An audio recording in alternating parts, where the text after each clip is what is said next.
Bismillahirrahmanirrahim. Muhammadun Rasulullah alaihi salatullah wa alihi wal ahibba. La ilaha illallah Muhammadun Rasulullah alaihi A'udzu billahi as-sami'il 'alim minasy syaithanir rajim. Bismillahirrahmanirrahim.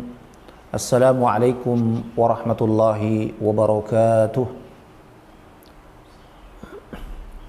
Alhamdulillahi rabbil alamin. Nahmaduhu ta'ala wa nasta'inuhu wa nastaghfiruh. Wa na'udzu billahi min shururi anfusina wa min sayyiati a'malina. May yahdihillahu fala mudilla lahu ومن يضلل فلا هادي له أشهد أن لا إله إلا الله وحده لا شريك له وأشهد أن محمدا عبده ورسوله اللهم صل على نبينا وحبيبنا محمد صلى الله عليه وآله وسلم تسليما كثيرا أما بعد قد قال الله جل جلاله في كتابه الشريف أعوذ بالله من الشيطان الرجيم وجعلنا منهم أئمة يهدون بأمرنا لما صبروا وكانوا بآياتنا يوقنون وقد قال النبي صلى الله عليه وآله وسلم إن الله يبعث لهذه الأمة على رأس كل 100 سنة من يجدد لها دينها atau kama qala Nabi sallallahu alaihi wasallam. Bapak jamaah Masjid Al-Ma'arij dan semua yang ikut hadir berpartisipasi pada majelis ta'lim ini, yakni tentunya di subuh yang betul-betul kita hendaknya dalam keadaan kesadaran penuh, ya. Karena sesungguhnya di setiap subuh hari itu ada keutamaan yang ditetapkan oleh Allah Subhanahu wa taala. Dan mudah-mudahan dengan asbab salat subuh yang telah kita melaksanakannya, kita mendapatkan keutamaan, ya. Di antaranya adalah man shalla subha fi jama'atin fa huwa fi dhimmatillah. Orang yang melaksanakan salat subuh maka dia mendapatkan pada hari itu jaminan, ya, kehidupannya mendapatkan jaminan daripada Allah Subhanahu wa taala. Dan jaminan di sini adalah hidayah daripada Allah Subhanahu wa taala untuk kemudian hamba tersebut selalu mendapatkan kemudahan dalam ketaatan, selalu mendapatkan sensitifikasi untuk meninggalkan hal yang dilarang, ya, dan kemudian dibimbing, diberikan petunjuk ketika akan terjerumus kepada hawa nafsu dan syubhat, perkara-perkara yang syubhat. Bapak-bapak sekalian, insyaallah pada subuh hari berbahagia ini kita mengambil tema, ya. Mudah-mudahan Bapak sekalian sudah mendapatkan info tema kita, yakni menyongsong, ya, kebangkitan umat di penghujung 100 tahun dengan menjadi generasi Al-Quran. Momen daripada awal tahun Hijriah ini tentunya ini menjadi spirit yang hendaknya setiap kita mengevaluasi diri kita, ya. Tahun sekarang sudah memasuki 1443 Hijriah, ya, 6 Muharram 1443 Hijriah. Bilangan-bilangan ini terus, ya, bertambah. Namun pada hakikatnya kalau kita merenungkan, bilangannya memang bertambah, tetapi masing-masing kita memiliki kesempatan yang semakin berkurang, ya, berkurang daripada kesempatan hidup kita, berkurang daripada potensi-potensi kemampuan-kemampuan kita. Kalau dulu masih muda, sekarang sudah semakin tua, ya. Lalu daripada kesehatan, apalagi yang akhir-akhir ini, kemudian 2 tahun terakhir ini kita diuji dengan wabah penyakit, ya, pandemi COVID-19 ini, yang kemudian kita mendapati ya, yakni ada yang sehat, ya, tiba-tiba kemudian sakit, terpapar, dan kemudian kembali sehat. Tapi ada juga yang kemudian ternyata di situ juga batas daripada akhir ajalnya. Maka semua ini adalah hal-hal yang betul-betul kita harus bersungguh-sungguh mau mengevaluasinya, mau mengambil pelajaran.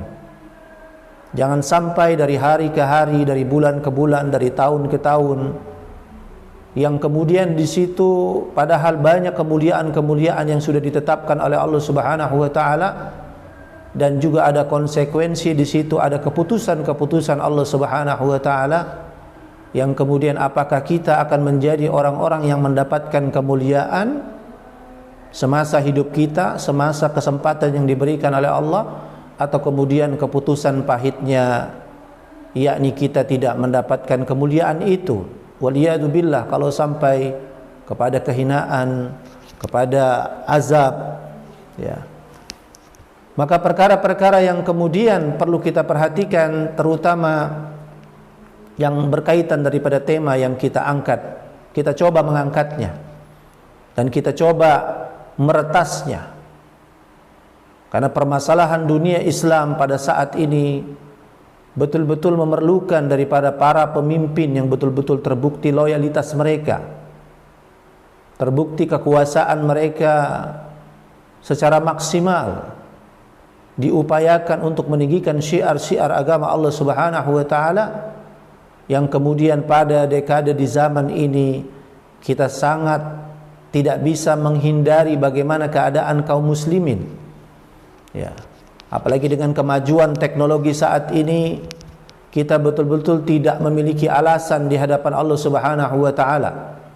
Kalau kita tidak tahu keadaan bagaimana dan sebagainya. Karena sekarang apa yang terjadi di Palestina itu bisa live streaming langsung. Bahkan langsung diupload videonya apa yang terjadi. Ya, baru-baru ini ataupun malam tadi dan detik ini. Apa yang terjadi di Suriah, apa yang terjadi di Yaman, apa yang terjadi di Rohingya, di Uighur, di Cina.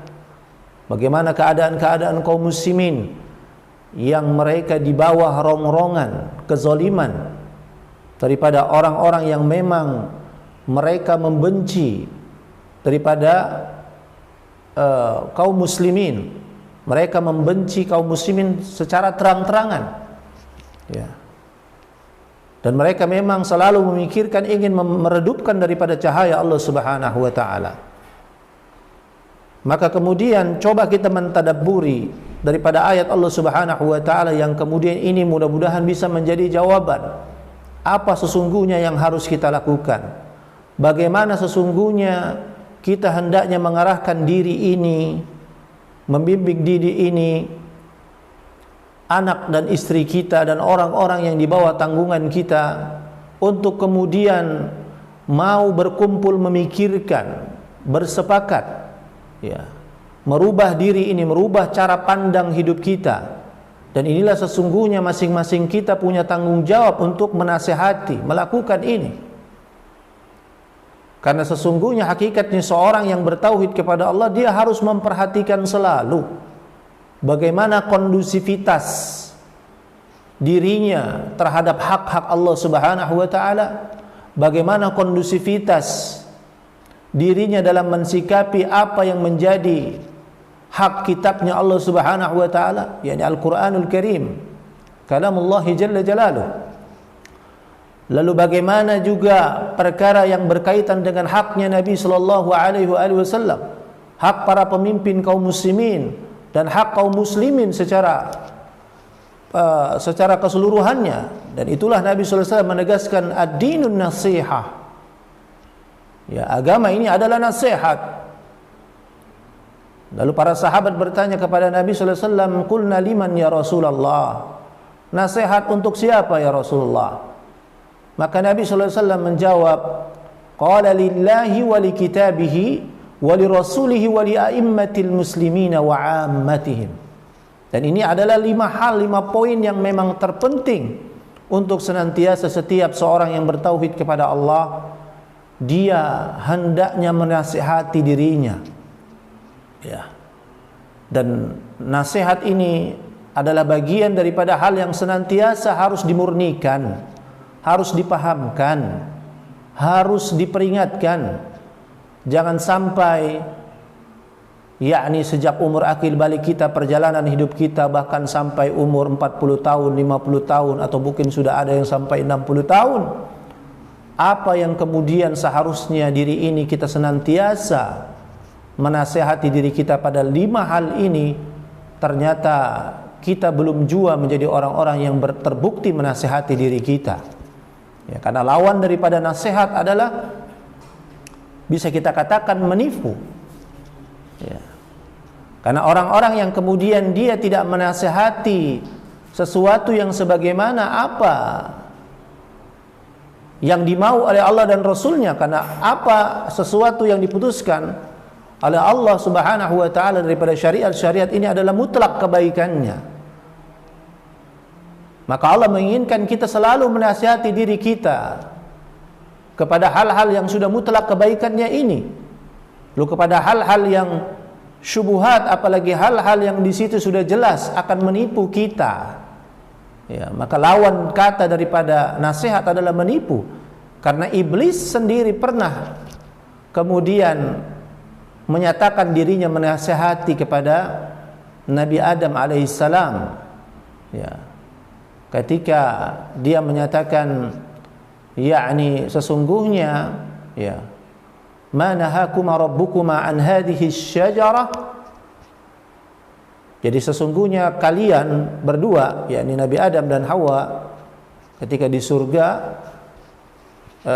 Allah melarang mereka berdua untuk mendekati pohon ini, ya, pohon tersebut, supaya kalian tidak memakan buahnya, yang dimana buahnya itu ketika kalian memakannya kalian akan menjadi seperti malaikat Allah dan tinggal abadi. Ya. Dan di situ iblis bahkan kemudian bersumpah, wa qasamahuma inni lakuma laminan nasihin. Iblis bersumpah kepada mereka berdua dan menyatakan sesungguhnya aku adalah hanya sebagai pemberi nasihat. Ya, padahal apa yang disampaikan oleh iblis adalah sebuah tipuan, kesesatan yang akan mengantarkan kepada pelanggaran terhadap apa yang diharamkan oleh Allah Subhanahu wa taala. Nah, inilah perkara yang coba kita renung-renungkan, bagaimana keadaan, misi dan visi kehidupan kita. Ya. Maka ini yang coba kita kemudian membaca keadaan-keadaan bagaimana permasalahan dunia Islam yang kemudian tidak kunjung juga terselesaikan. Ya, kezaliman yang dirasakan oleh saudara-saudara kita, jangan kemudian kita menyangka itu tidak akan dipertanyakan di hadapan Allah, terutama bagaimana sikap hati kita ketika kita mendengar, kita melihat kesulitan-kesulitan yang dihadapi. Karena kemudian di antara bukti keimanan, karena seorang mukmin itu kal jasadil wahid. Ya, dia seperti ibarat satu tubuh. Jikalau ya namanya ibarat satu tubuh itu, ya jikalau tubuh, bagian tubuh yang lain terasa sakit, maka yang lain pun juga merasakan setidaknya, yakni bagaimana ada efeknya, demamnya, pusingnya dan sebagainya. Ya. Maka hal-hal ini kemudian perlu kita latih, ya, terapi segera. Kita harus melakukan akselerasi, percepatan daripada pergerakan ini.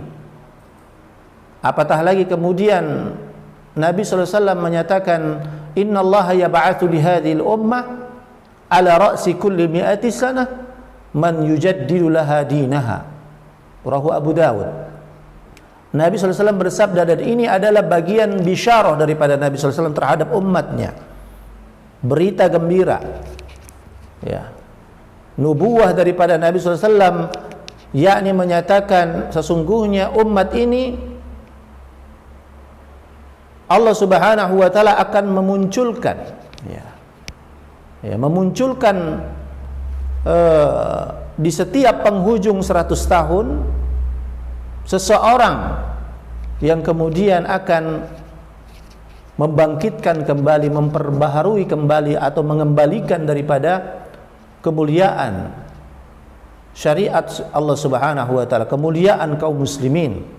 Dan ini adalah janji yang kemudian ketika prosesnya sudah akan berlangsung, maka tidak ada sesuatu apapun yang dapat menghalanginya. Wa makaru wa makarallahu wallahu khairul makirin. Mereka melakukan perencanaan-perencanaan ingin meredupkan cahaya Allah, melakukan makar, melakukan konspirasi. Tetapi Allah Subhanahu wa taala telah menggariskan, karena semua tidak akan terjadi kecuali atas kehendak Allah Subhanahu wa taala. Dan sesungguhnya kemudian kebangkitan, pertolongan Allah Subhanahu wa taala itu amat sangat dekat sekali. Nasrullah wa fathun qarib. Pertolongan Allah itu amat dekat. Wa basyiril mu'minin, dan berilah kabar gembira kepada orang-orang mukmin, orang-orang yang terbukti memang beriman kepada Allah Subhanahu wa taala. Beriman secara totaliter. Beriman yang memang iman dengan ketakwaan yang memang di setiap tempat. Ada, bukan hanya ada pada tempat-tempat ataupun kesempatan-kesempatan tertentu. Takwa pada pikirannya, takwa pada kesehatannya, pada umurnya, pada hartanya, pada anak-anaknya, pada istrinya, pada orang-orang yang di bawah tanggungannya. Maka ini keadaan-keadaan yang selalu harus kita mengevaluasinya.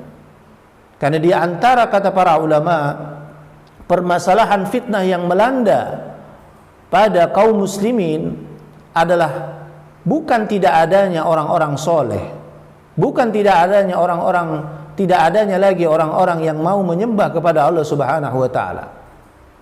Mereka masih ada, cuma mereka merasa nyaman dengan keadaan-keadaan ketaatan yang mereka mencapainya untuk diri mereka sendiri. Yakni lunturnya, lemahnya daripada dakwah, daripada amar ma'ruf nahi munkar.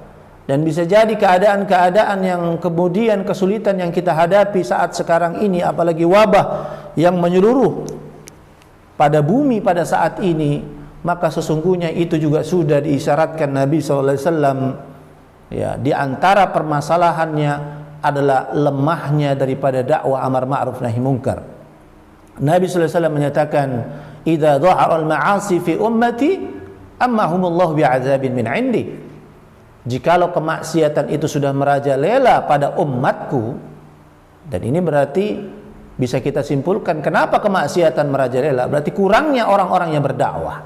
Semua tidak mau mengambil tanggung jawab dakwah. Ini dakwah hanya cukup bagi orang-orang pesantren, bagi orang-orang para asatidzah, para dai, para muballigh, para ulama. Tetapi orang-orang awam di antara kaum muslimin merasa tidak punya tanggung jawab. Padahal Nabi menyatakan kullukum ra'in wa kullukum mas'ulun an ra'iyati. Setiap kalian adalah pemimpin. Maka artinya setiap kita punya tanggung jawab. Paling tidak kepada anak dan istri kita, kepada orang-orang yang di bawah tanggungan kita, kita harus memikirkan.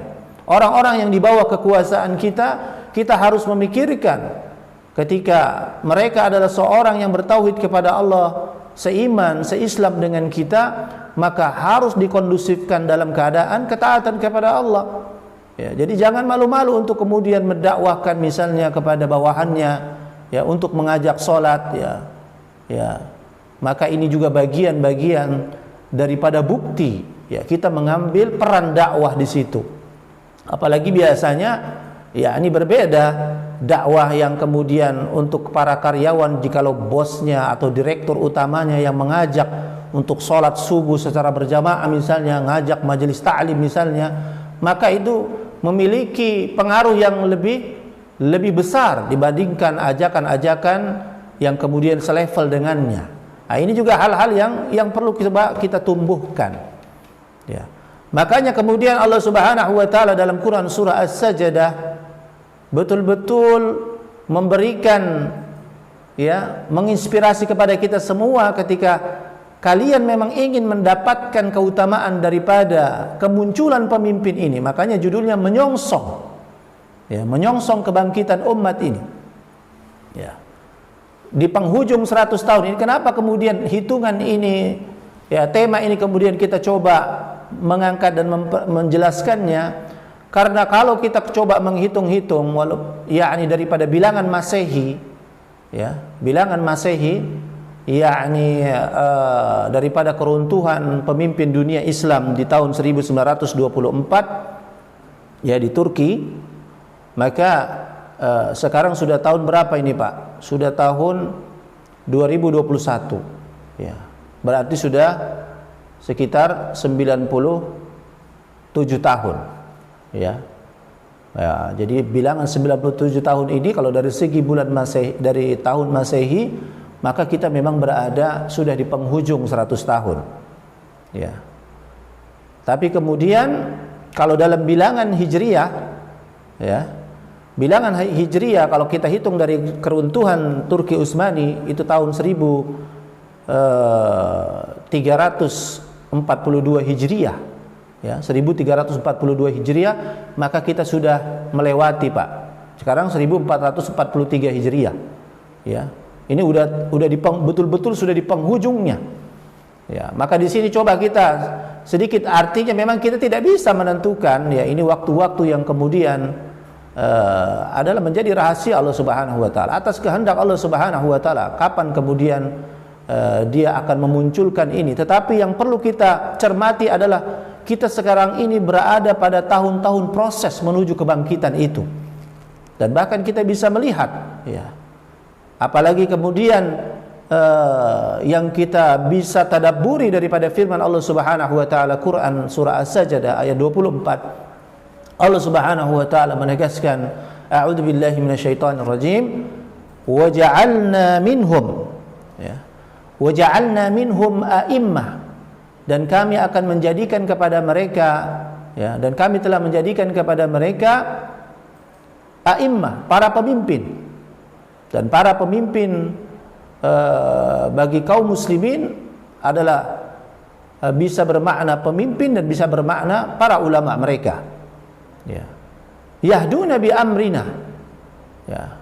Para pemimpin ini, para ulama di antara kaum muslimin ini yang kemudian mereka betul-betul dapat ya, selalu mengkondusifkan umat ini pada petunjuk Allah Subhanahu wa taala, pada hidayah Allah Subhanahu wa taala, pada ketaatan kepada Allah Subhanahu wa taala.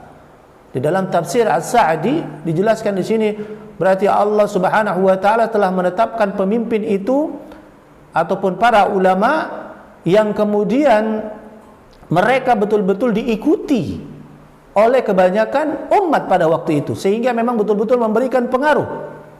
Ya, sebagai perubahan yang betul-betul kekuasaan itu mereka muncul ya, kekuasaan itu karena banyak yang kemudian mendukung, artinya kaum muslimin yang memang kemudian mendapatkan kelayakan itu. Dan persyaratannya apa? Kata Allah Subhanahu wa taala, lamma sabaru wa kanu bi ayatina yuqinun. Ada dua persyaratan yang memang harus dibuktikan ini berada pada umat. Ya, ini betul-betul, dan inilah yang kemudian kita mencoba memperjelasnya.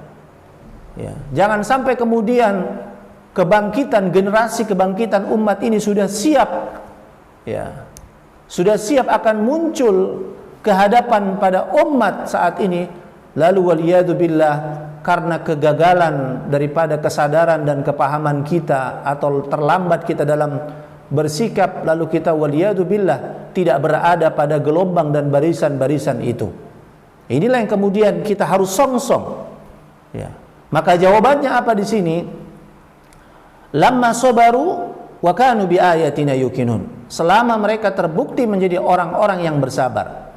Dan kalau kita coba renung-renungkan, maka sesungguhnya pada saat-saat wabah ini ya, dan musibah-musibah yang banyak melanda sebelumnya, sesungguhnya kita sekarang ini betul-betul sedang diuji oleh Allah Subhanahu wa taala dengan kesabaran yang sempurna. Ya. Kenapa dibilang kesabaran yang sempurna? Karena kata para ulama, seorang itu baru terbukti sabar ya, ketika dia menjadi orang-orang yang sabar dalam tiga jenis ya. Sabar dalam ketaatan kepada Allah, ya, sabar dalam istiqomah melakukan ketaatan kepada Allah, sabar dalam meninggalkan hal-hal yang diharamkan oleh Allah Subhanahu wa taala, dan sabar ketika mereka tertimpa musibah. Jadi kalau kita mau merenung-renungkan, maka sesungguhnya keadaan kita, keadaan umat ya, dengan terjadinya wabah penyakit ini, maka semua kita sekarang sedang diuji oleh Allah Subhanahu wa taala secara lengkap. Ya, kalau mungkin biasanya yakni ujian dengan ketaatan dan dengan hal-hal yang diharamkan ya, dan musibah tidak semua merasakan, tapi sekarang semua dibayang-bayangi dengan musibah pandemi ini ya. Maka kemudian di sini kita mengambil hikmahnya, berarti proses ini betul-betul sedang dimulai oleh Allah Subhanahu wa taala untuk memunculkan ya, untuk mengembalikan ya, dengan bisyarah daripada Nabi sallallahu alaihi wasallam akan dimunculkan daripada pemimpin ataupun para ulama kaum muslimin yang akan betul-betul mengembalikan izzah ya, dengan menyatukan, dengan menyelesaikan daripada permasalahan-permasalahan dunia Islam ataupun hal-hal yang kemudian hilangnya izzah kemuliaan kaum muslimin pada saat ini.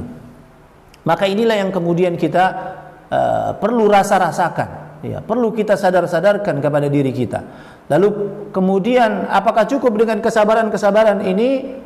Maka juga harus dibuktikan bagaimana kemudian kepahaman keilmuan kita ya, tindak tanduk kita ya, harus selalu disesuaikan dengan ayat-ayat Allah Subhanahu wa taala. Maka Allah menyatakan wa kanu bi ayatina yuqinun, dan mereka juga terbukti menjadi orang-orang yang yakin kepada ayat-ayat kami. Ya, kalau kemudian Bapak masih ingat di bulan Ramadan pernah kita sedikit membahasnya ya, bagaimana seorang itu terbukti yakin kepada ayat-ayat Allah Subhanahu wa taala, maka berarti di situ ada kewajiban, dan inilah yang menjadi nasihat kepada kita semua. Ad-dinun nasihat ya, ad-dinun nasihat. Bagian daripada agama adalah nasihat, dan di antara nasihat yang harus senantiasa kita evaluasi kepada diri kita, kepada anak kita, istri kita, dan orang-orang yang di bawah tanggungan kita, itu adalah secara minimal ya, adalah kemudian apa yang menjadi haknya Al-Qur'an ya. Apa yang menjadi kewajiban kita kepada Al-Quran. Haknya Al-Quran berarti itu menjadi kewajiban kita yang harus kita hendaknya selalu mengkurikulumkan dalam kehidupan kita. Jangan sampai kemudian daripada hak-hak Al-Quran yang kita tidak betul-betul bersungguh-sungguh mengkurikulumkannya, maka waliyadzubillah itu yang menyebabkan Allah Subhanahu wa taala belum melayakkan kita, belum melayakkan umat ini kepada yakni apa yang menjadi janji Allah dan Rasulnya ya. Apatah lagi kalau kita lihat dari segi misalnya kewajiban berilmu tentang membaca Al-Quran saja ya, survei yang 2 tahun kemarin ya, sebelum pandemi itu ada yang melakukan survei ya, untuk penduduk Indonesia saja, orang yang buta huruf kepada Al-Quran, jadi artinya ketika mushaf Al-Quran itu disodorkan di hadapannya, disuruh baca, itu betul-betul dia tidak bisa membaca, dia tidak tahu, tidak mengenal daripada huruf-huruf hijaiyah ya. Itu dalam survei itu disebutkan lebih daripada 50%, 54% kaum muslimin di Indonesia ya, yang mengaku Islam ya, dia betul-betul buta huruf terhadap Al-Quran ya. Dan survei itu dijelaskan secara mendetail ya. Dan berarti ada sekitar 46% yang dianggap mengenal lah ya, masih bisa membaca Al-Quran. Tetapi di situ baca Qurannya belum juga, ketika dicek lagi itu menurun lagi, cuma 20% yang mungkin bacaan Qurannya masih ya sudah agak bagus. La ilaha illallah Muhammadun Rasulullah.